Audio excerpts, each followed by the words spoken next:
Lab മോഡ്യൂളാണ് അടുത്തായിട്ട് discuss ചെയ്യുന്നത്. ഒരു ലാബായിട്ട് ലോഗിൻ ചെയ്യുകയാണ്.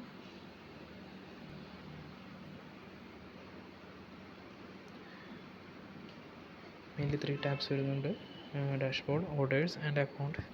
ഡാഷ്ബോർഡിൽ മെയിൻലി വരുന്നത് പെൻഡിങ് ആയിട്ടുള്ള ഓർഡേഴ്സ് ആണ്. നമുക്കൊരു ഓർഡർ എടുക്കാം.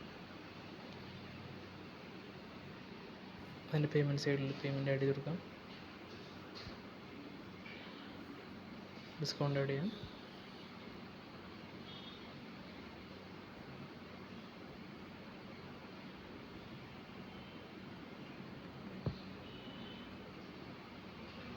ബിൽ സേവ് ചെയ്യാം.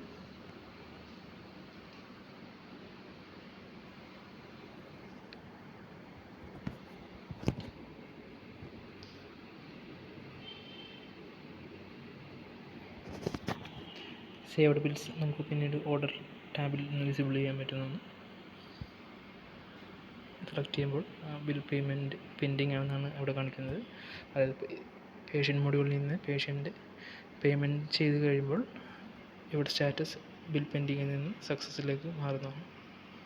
അതുപോലെ തന്നെ പ്രീവിയസ് ഓർഡേഴ്സ്, അതായത് പേയ്മെൻറ്റ് കഴിഞ്ഞ ഓർഡേഴ്സും ഈ സ്ക്രീനിൽ തന്നെയാണ് ലിസ്റ്റ് ഓൺ ചെയ്യുന്നത്. അടുത്ത ടാബ് വരുന്നത് അക്കൗണ്ട് ടാബാണ്. അക്കൗണ്ട് ടാബിൽ details, name, location details, type details add ചെയ്ത് കൊടുക്കാം. അതുപോലെ തന്നെ ഇവിടെ ലൊക്കേഷൻ സെറ്റ് ചെയ്യാനൊരു ഓപ്ഷൻ ഉണ്ട്. ഈ ലൊക്കേഷൻ അനുസരിച്ചാണ് പേഷ്യൻസിന് ലാബ് ലൊക്കേറ്റ് ചെയ്യാൻ പറ്റുന്നത്. അതുപോലെ തന്നെ ഒരു ഹോളിഡേ ആഡ് ചെയ്യാനൊരു ഓപ്ഷൻസ് ഉണ്ട്. നമുക്കിവിടെ പ്രോബബിലി ഇവിടെ ആഡ് ചെയ്ത് ഡീറ്റെയിൽസ് ആഡ് ചെയ്ത് സേവ് ചെയ്യാം.